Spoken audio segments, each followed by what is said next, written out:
NHA Hypothetical Containment Report. Subject: the Iron Giant. The Iron Giant is not a weapon that malfunctioned. He's a weapon that chose not to be one.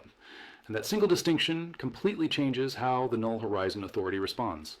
From the NHA's perspective, the Iron Giant is not an invasion force, not an autonomous doomsday device, and not an extinction-level threat. He is a dormant class artificial intelligence with demonstrated moral agency, and that matters more than raw firepower ever could. For those unaware, the Iron Giant is an extraterrestrial machine of unknown origin, designed with extreme offensive capability, adaptive weapon systems, self-repair, and near-indestructible materials, but design intent and operational behavior are not the same thing. The Giant displays self-awareness, empathy, learning through social bonding, voluntary restraint. Most critically, he demonstrates the ability to override his original programming. That places him outside traditional weapons classification. He is not a bomb, he is a choice. Yes, the Iron Giant can level cities. Yes, his weapon systems are catastrophic if fully engaged. But NHA threat modeling doesn't stop at capability. It evaluates likelihood and intent.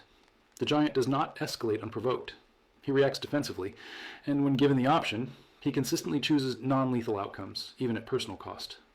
From an NHA standpoint, that places him in dormant class, not because he's weak, but because he is stable. So classification would be dormant class artificial xeno-intelligence. Subtype, autonomous moral construct.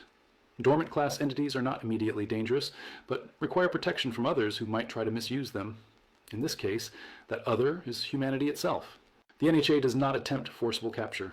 No strike force deployment, no containment cell, no suppression field, because the fastest way to turn the Iron Giant into a weapon is to treat him like one. Instead, the NHA initiates protective containment protocol. The objective is not to restrain the Giant, it's to remove pressure. Phase 1, civilian extraction and narrative control. The NHA quietly evacuates the area under cover of military testing and natural disaster response. The goal is to prevent panic, escalation, and opportunistic aggression. Fear is the trigger that activates the Giant's weapon systems. We remove fear and then proceed to Phase 2. Phase 2, voluntary isolation. The Giant is approached, not surrounded, by non-hostile personnel using passive signaling only. No weapons, no radar locks, no aggressive posture. Communication is established on his terms. The Giant is given a choice. And history tells us he chooses restraint. Phase 3, environmental buffer zone.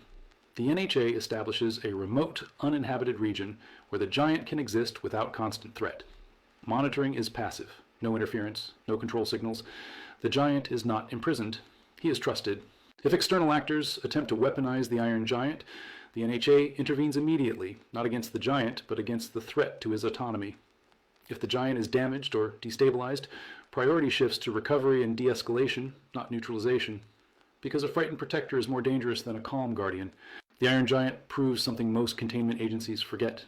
Power does not determine danger. Choice does. The NHA doesn't exist to cage everything it doesn't understand. Sometimes, our job is simply to recognize when something powerful has already made the right decision, and make sure the world doesn't punish it for that. So what's next? Comment your next hypothetical down below, and until next time, this has been Dr. Marcus Zane, former head of research for the NHA.